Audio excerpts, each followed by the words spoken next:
Tá te faltando ideia, nobre terapeuta? Ideia do que postar, como gerar interesse do seu público, fazer com que os seus seguidores se conectem com você, ideias de como fazer as pessoas quererem o seu atendimento através do seu conteúdo. Então você está no lugar e na hora certa. O conteúdo de hoje será totalmente voltado, extremamente prático, muitos exemplos de vários nichos para terapeutas postarem conteúdo relevante que gere conexão e que promova vendas, afinal a gente está aqui para trabalhar. Então, no insight terapêutico de hoje, e agora o que é que eu posto? O que é que eu posto agora? Vamos lá, eu sou Ana Schmidt, sou mentora de terapeutas, esqueci de colocar minha pulseirinha, isso faz parte do meu show. É um dos elementos de beleza que a gente precisa escolher para se conectar com as pessoas que a gente quer se conectar, né? Se eu quisesse me conectar com os maconheiros, eu poderia usar aquela que eu usava na adolescência, que era com a bandeirinha da Jamaica, mas não é o caso. Eu quero me conectar com nobres terapeutas, então a gente coloca acessórios. Fica aí mais uma orientação, mais uma super dica para você usar na sua vida aqui nas redes sociais. E o que é que eu posto agora? Então, bora de sugestões de conteúdos para os principais nichos de terapia e lá no final desse insight terapêutico vai ter a cereja do bolo, como fazer o seu conteúdo se destacar em meio à multidão de conteúdos que os seus seguidores estão aí vendo. Se destacar, fazer a pessoa ler, chegar até o final e principalmente desejar estar com você no processo terapêutico, que é o que realmente importa. É só assim que você realmente vai fazer diferença na vida desta pessoa que te segue. Agora, a primeira coisa importante, antes da gente ir para a prática, a gente precisa de um pouquinho de teoria e eu vou falar sobre nichos. E antes de eu falar sobre os nichos e o que postar em cada nicho, eu preciso deixar claro aqui a diferença de nicho e abordagem terapêutica, ou ferramenta, método terapêutico, porque isso ainda é um pouco confuso na cabeça de muitas terapeutas por aqui. Eu vejo que isso é muito confuso pelas conversas que eu tenho com essas terapeutas e pelo perfil. Eu olho ali o perfil no Instagram e vejo essa pessoa não entendeu a diferença de nicho e abordagem. Vou trazer aqui uma frase que vai explicar. O seu cliente, ele não quer saber como você vai resolver o problema dele, como este problema será resolvido. Ele quer que o problema dele seja resolvido. Se você vai usar reiki, acupuntura, florais, TRG, PQP, para ele não importa. Exorcismo, para ele não importa. Não importa a abordagem, se é psicanálise, se é TCC, se é o que é que você vai usar para tratar a pessoa. A pessoa quer o problema dela resolvido. E quais são esses problemas? O que é que essa pessoa busca? Aí sim, meu bem, aí sim, nobre terapeuta, a gente está falando de nicho. Então, nicho, definição de nicho para quem está chegando por aqui e ainda não acompanhou o conteúdo. Aliás, recomendo fortemente que vá lá depois no meu perfil, acione o sininho para não perder nada, porque aqui você vai ter tudo que você precisa para entender a mente humana, entender o que postar e fazer vendas. Aliás, já mandou pro amiguinho? Pega ali no aviãozinho, escolhe 2 amiguinhas da terapia, encaminha para elas, porque esse conteúdo vai ser Titi-Honey muito bom e vai ajudar demais. Então, nicho, definição de nicho. Nicho é uma área, ou um problema, ou uma solução.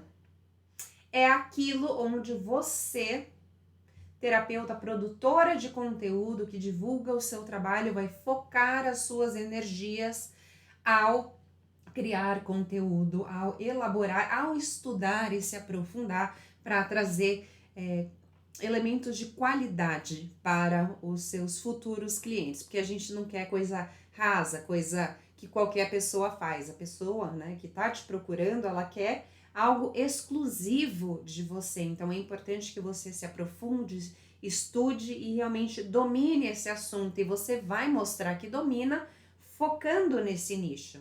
Alguns exemplos de nicho para esclarecer ainda mais. Ansiedade é um nicho, depressão é um nicho, autoestima é outro, produtividade, protagonismo, relacionamento, maternidade são alguns exemplos de nicho que eu vou trazer alguns exemplos práticos de post sobre esses nichos agora. E é importante que você escolha um. Se você resolveu falar sobre ansiedade, e aí você depois resolve falar sobre relacionamento, e aí você dá uma dica para a mãe, danou-se o seu perfil. Não tá claro qual é o seu nicho, naquilo que você é especialista. Então, escolha o seu nicho, e aí através da sua abordagem, lá nos bastidores, você vai trabalhar com o seu cliente. Agora, tô tendo aqui um problema para puxar o meu mapa mental. Vamos às sugestões de posts para cada nicho. Mas antes, tô vendo que tem várias alunas. Simone, seja bem-vinda. Cris, Vera Lúcia, sejam muito bem-vindas. Adriana, várias alunas queridas lá da Formação Terapeuta Pro. Gleide, lá do Guia da Terapeuta de Referência. Patrícia, a Carol, da formação também, meninas, sejam muito bem-vindas. Quero saber aqui qual que é o nicho de vocês e agora eu vou falar sugestões de post para cada nicho. E o mais badalado de todos é o nicho de ansiedade. A gente vê muita gente falando sobre ansiedade. Ana, mas eu sou muito boa para falar de ansiedade. Devo deixar de lado a ansiedade porque todo mundo fala. Daniela, seja bem-vinda também lá do guia. Ansiedade. Se todo mundo fala, será que eu devo deixar de lado falar de outra coisa porque todo mundo fala? Ou será que tem jeito? Eu posso falar? Sim, essa foi a dúvida de uma mentorada minha, me mandou mensagem ontem com essa dúvida, querendo saber se todo mundo tá falando de ansiedade, se era realmente um risco. E o que eu falei para ela é que se ela realmente se destacar nisso, e principalmente se ela fizer um subnicho dentro da ansiedade, por exemplo, ansiedade por causa do envelhecimento, ansiedade por causa da menopausa, ansiedade por causa do burnout, aí a gente consegue trazer algo muito mais autêntico do que apenas ansiedade. Então, não deixem de lado porque todo mundo está falando, porque todo mundo fala sobre, né? Se as marcas de carro, as fábricas de carro fossem deixar de fabricar carros porque tá todo mundo fabricando carro, a gente teria, né, Ford só até hoje. E não é o que acontece, né? Cada vez surge mais e nem por isso as pessoas deixam de consumir. A ansiedade tá aí, as pessoas precisam de ajuda, mas é preciso se diferenciar. E o que eu faria se eu tivesse um perfil terapêutico de ansiedade? Eu ajudaria as pessoas a identificar os gatilhos, né? A identificar os sinais, os gatilhos, né? Eu percebi através do conteúdo que ela me deu que estar em um lugar cheio me gera ansiedade. Eu não percebia isso antes, só que ela trouxe essa situação tantas vezes que eu parei para prestar atenção. E sempre que eu estou em um lugar cheio de gente, vou começar a sentir ansiedade, eu percebo, e só por perceber eu já consigo tomar conta da situação e a ansiedade não me domina. Então, identificar os gatilhos, identificar os sinais no corpo, porque quando a gente toma consciência de algo que está acontecendo na nossa mente, a gente bota o córtex pré-frontal para funcionar.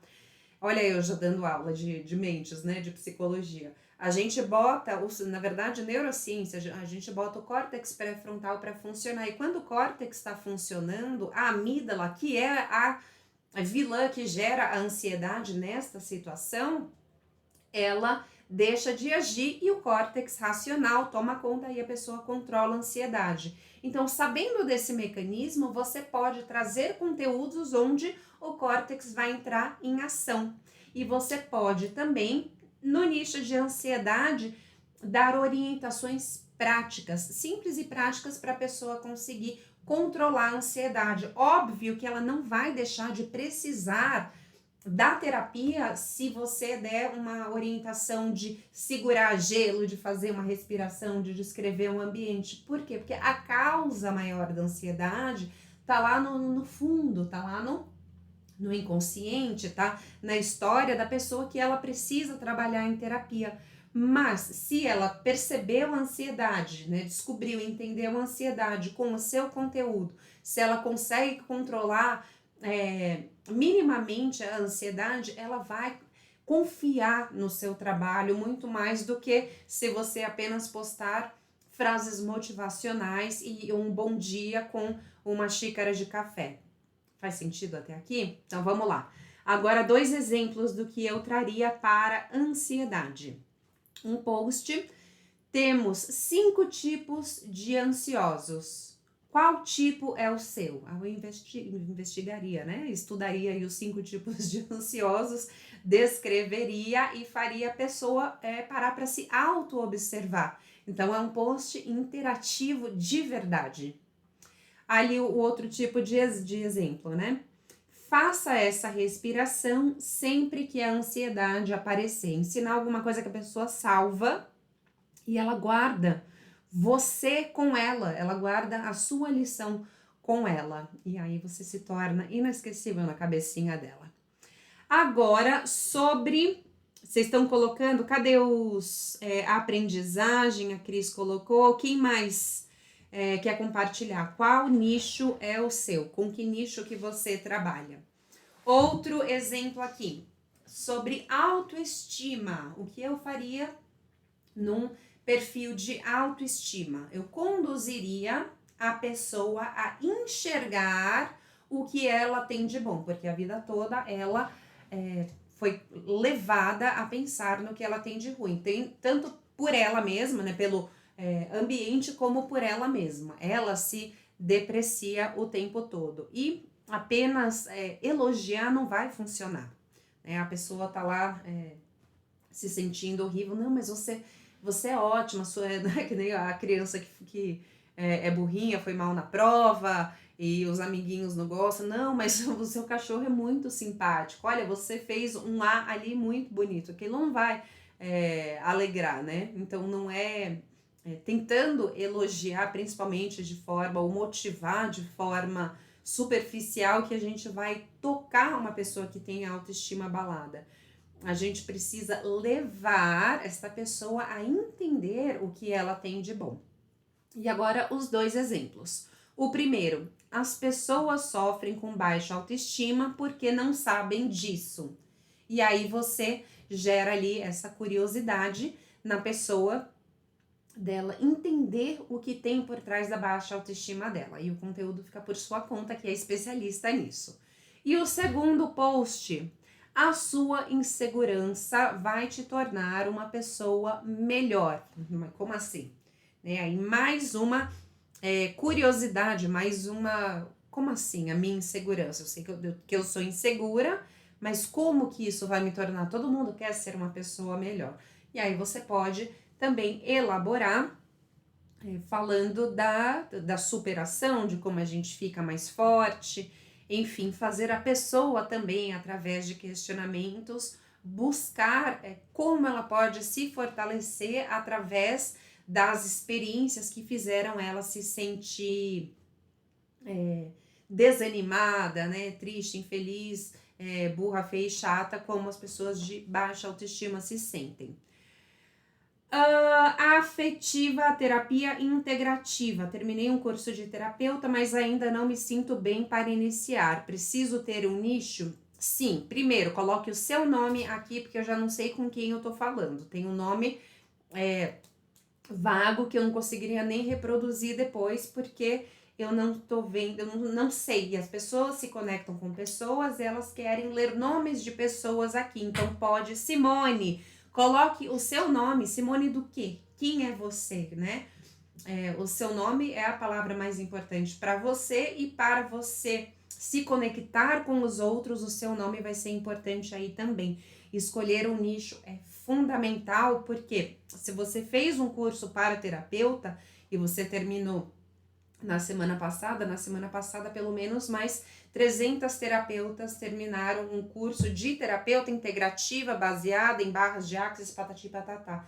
Então, se você não se diferenciar por alguma questão específica, algum problema, né, algum nicho, alguma área específica, onde você vai trabalhar de forma profunda, mostrar para a pessoa que você é especialista naquilo, você vai patinar demais. O Guia da Terapeuta de Referência, meu curso de Instagram, é ideal para você nesse momento.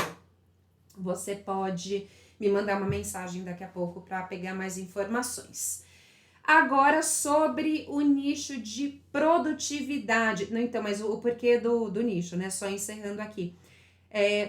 Terapeuta que fala sobre terapia tem muitas, e terapeuta que fala sobre técnicas tem muitas, mas as pessoas não querem saber de fazer terapia e as pessoas não querem saber de técnicas, as pessoas querem soluções para os problemas dela. Por exemplo, a produtividade. Se o meu nicho fosse produtividade, o que eu faria? Dicas simples e práticas e eu seria o exemplo, né? Produtividade, acordando de manhã, mostrando ali a meditação, os exercícios, meio que eu já faço isso e o nicho nem é produtividade. Mas mostraria checklist, mostraria na prática o que eu ensino as minhas pacientes a fazer. Isso seja o exemplo que você quer ver no mundo, né? Já dizia Mahatma Gandhi. E é isso, o nicho de produtividade, se você aparece lá na rede gravando um Reels, né? Tô aqui, uns stories, e aí, tipo, nossa, acordei agora, 11 horas da manhã, tipo, não fica muito incoerente. Então, mostrar que você é realmente produtiva é o melhor caminho, porque a gente inspira a pessoa a alcançar aquilo que a gente alcançou. Se a gente alcançou, se a gente já chegou naquilo, aí as pessoas realmente confiam na gente. Agora, os exemplos. 3 hábitos que vão te deixar totalmente recarregada para o dia. Então, 3 hábitos, né, matinais, e aí você coloca lá os 3 hábitos.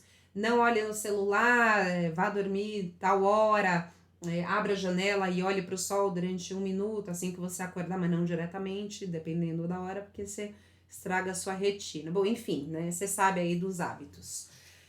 Outro exemplo, como concluir sua checklist todos os dias. Então, né, quem trabalha com checklist, quem tem aquele post-itzinho diário de afazeres, sabe a alegria que dá a gente concluir um checklist. E como conseguir essa alegria todos os dias se tô aí nessa vida louca, com filho, com gato, com comida, com roupa para lavar e pendurar, além do trabalho, marido, hoje é dia dos namorados, nossa, como é que eu vou fazer isso? Como fazer? E aí, você que é especialista em produtividade, que vai resolver isso. Né? Escolha menos metas smart, por aí vai. Fica a dica. Se a minha área fosse, se o meu nicho fosse protagonismo, o que eu faria?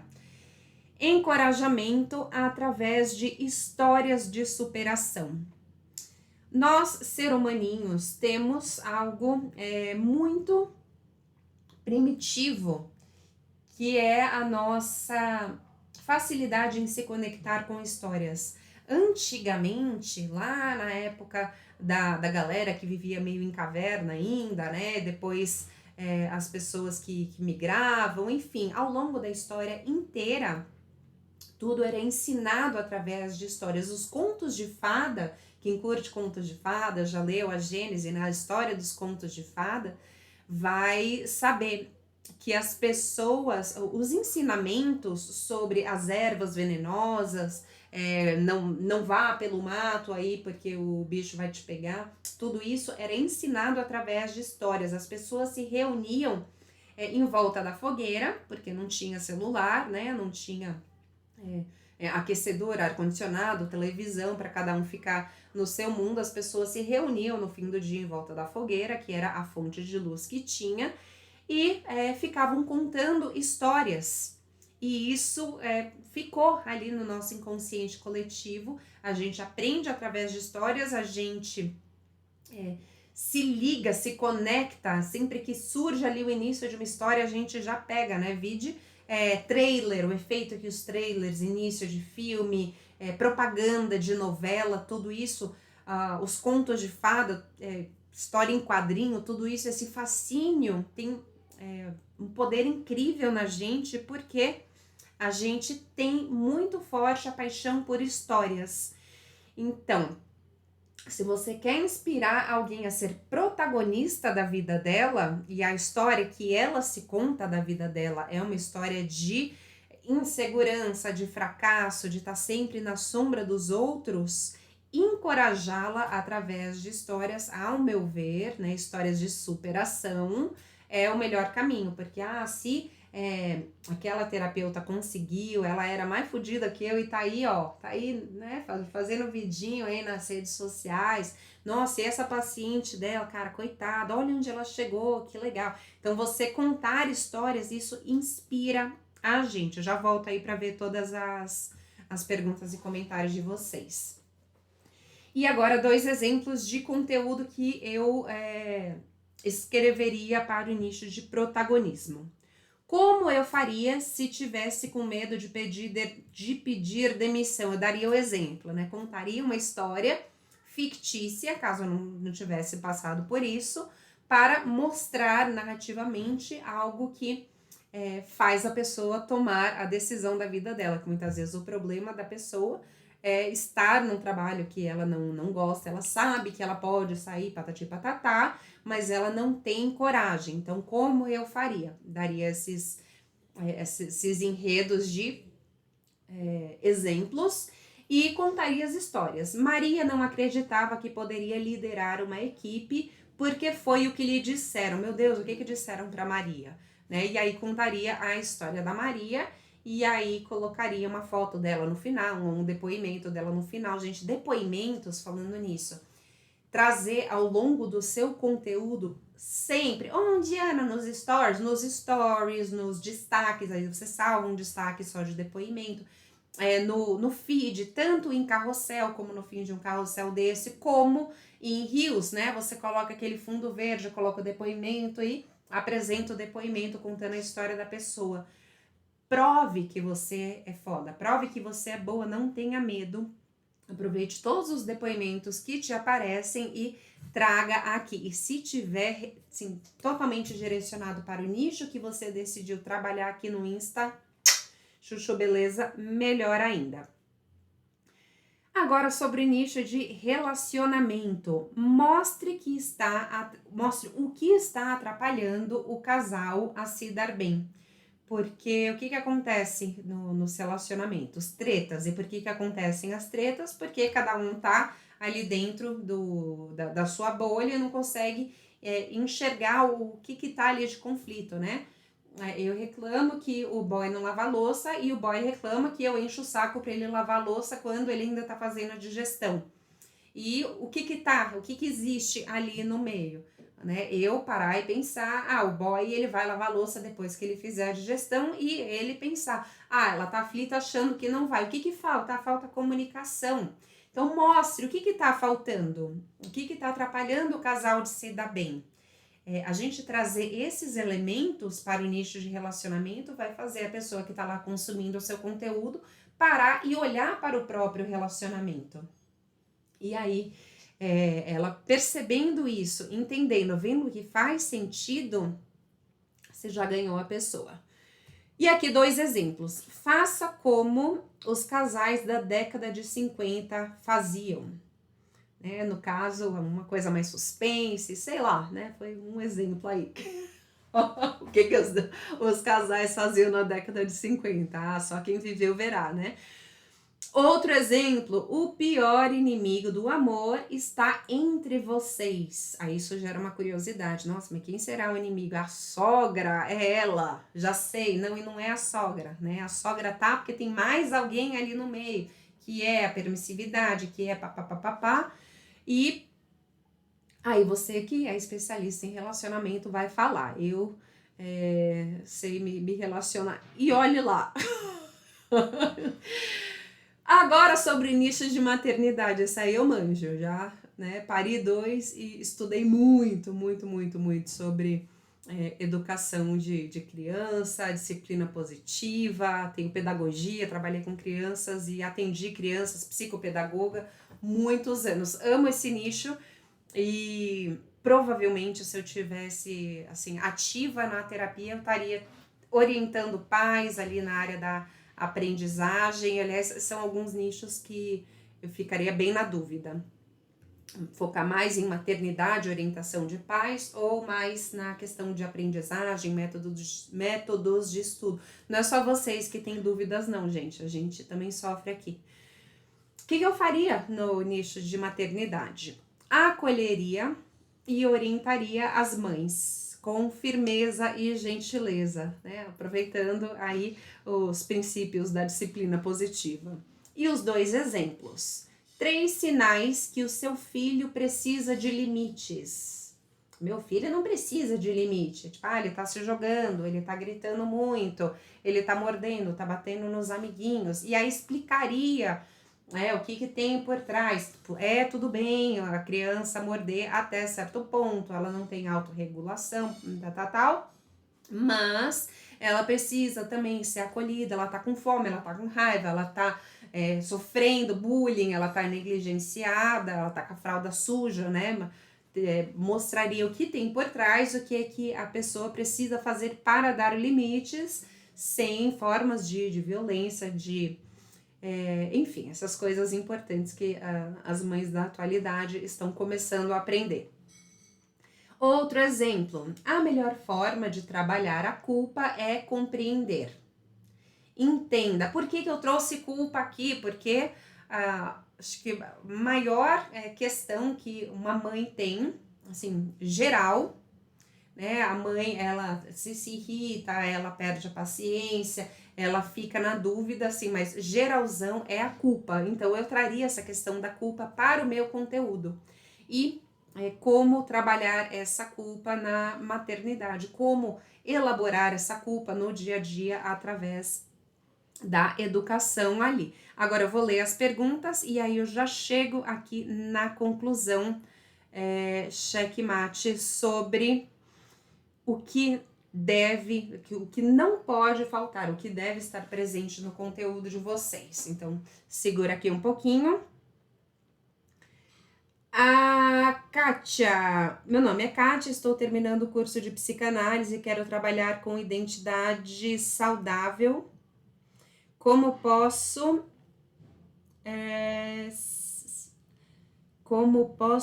finiquar? Seria cura, autorresponsabilidade, identidade saudável, autorresponsabilidade. Kátia, esses nomes estão muito vagos, estão muito, né? Você tirou de livros, você tirou da sua compreensão do problema que as pessoas têm. Kátia, nos atendimentos que você faz, nas conversas que você teve com pessoas que precisam trabalhar a autorresponsabilidade ou essa identidade saudável, como você chamou, o que sai da boca das pessoas? Esse é o ponto. Não adianta a gente achar que as pessoas precisam trabalhar a cura dos... equilíbrio dos chakras, a reelaboração das crenças limitantes. As pessoas não falam desse jeito, elas não entendem o mundo desse jeito. O que sai da boca das pessoas quando elas têm esse problema? Ou o que elas buscam quando elas têm esse problema? Aí você pega isso e aí isso vai ser o seu nicho. Se você puder mandar aqui para eu confirmar se isso realmente é o nicho, manda aqui. Senão as pessoas não vão entender do que você está falando. Dani, descontrole financeiro não é considerado um nicho? Existem pessoas que descontam suas ansiedades gastando muito. Perfeito, Dani, perfeito, Daniela, é isso mesmo. Ela tem ansiedade e aí o subnicho é o descontrole financeiro. Ela tem ansiedade e é compulsão alimentar. Ela tem ansiedade e ela arranca cabelo. Ela tem medo e ela não consegue dirigir. Não é apenas o protagonismo, não é apenas a ansiedade, mas é um subnicho. E o descontrole financeiro é um nicho assim super afiado, porque você afunilou ainda mais, mostrando um problema real que a pessoa tem. E aí falando, você pode trazer ali as consequências, histórias, as causas que levam a isso, a forma de raciocínio por trás. Simone, trauma. Trauma é um nicho, mas as pessoas nem sempre sabem que elas têm um trauma. Às vezes é bem claro, mas às vezes elas apenas têm ali a compulsão, tem ali o descontrole financeiro e por trás está o trauma.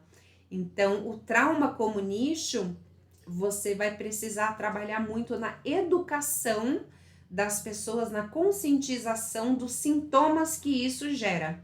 E aí é importante você delimitar ali uma quantidade de sintomas para você pontuar os principais que aparecem, porque senão você vai se perder, porque o trauma, né, acaba um fudêncio assim que gera tudo na vida da pessoa. Ela não consegue se relacionar, ela não fica no emprego, ela se corta, ela se alimenta mal, ela bebe, ela tal. Então é muita coisa para você falar. Você pode especificar num determinado, aí através da escolha da persona para quem eu vou falar sobre trauma, é que você vai ver como que o trauma se manifesta no grupo de mulheres de 40 anos, de classe média, papapá. Aí você vai ter ali esses sintomas para trazer dentro do seu conteúdo, que é voltado para o trauma.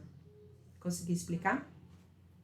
Cleone, seja bem-vindo, psicopedagogo e agora mestre também em educação. Cleones, contos, histórias super simbólicos, faz de conta também.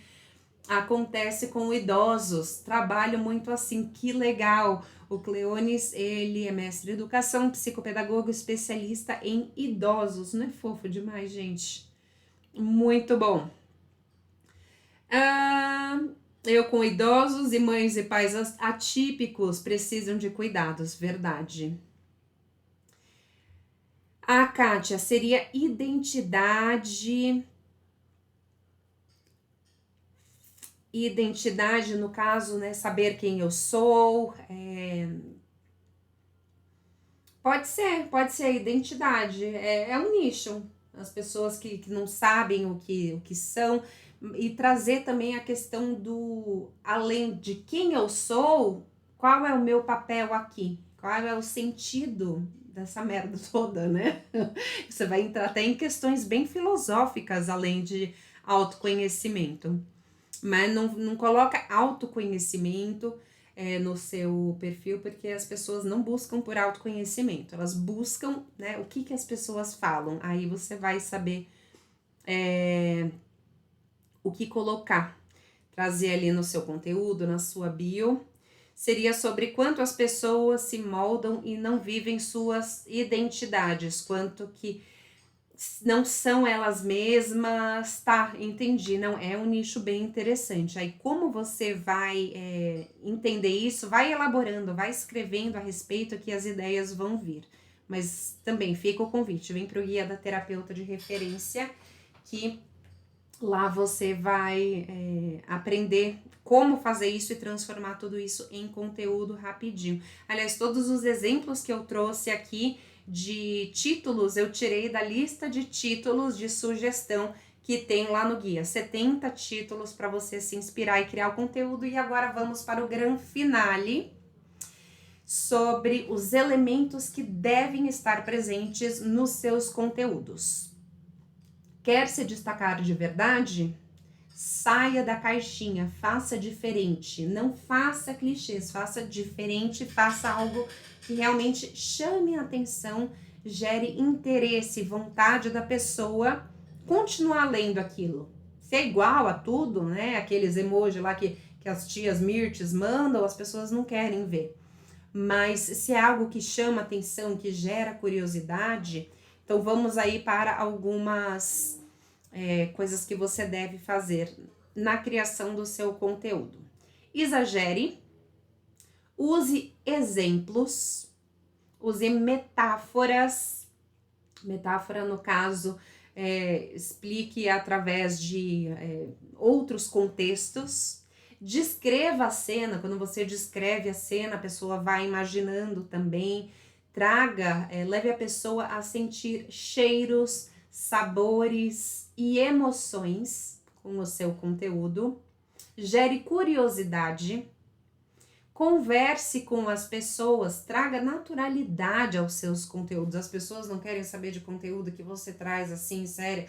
Elas acham que estão assistindo algum jornal que já está até inclusive ultrapassado, porque os jornais de hoje as pessoas se expressam muito mais. As pessoas querem se conectar com pessoas, então se expresse, traga emoção ao seu conteúdo, traga vontade de ajudar. Quando a gente gera conteúdo querendo ajudar, as pessoas percebem e aquilo não parece um conteúdo. E aquilo vira um puta conteúdo.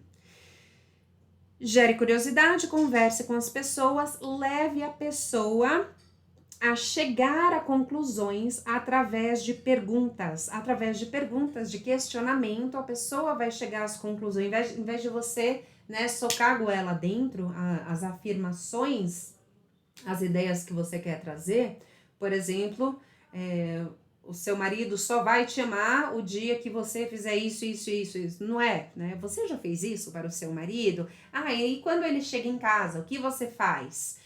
Você já pensou que com isso, isso, isso, você pode levar, o que ele pode pensar caso você faça isso? Aí a pessoa vai chegando à conclusão que você está querendo trazer. E quando ela sente que a ideia, que a descoberta foi dela, aquilo vai gerar uma emoção nela e ela vai criando cenas na cabeça dela. E aí você cria analogias, cria metáforas para trazer aquilo. Tá vendo como as coisas vão se conectando?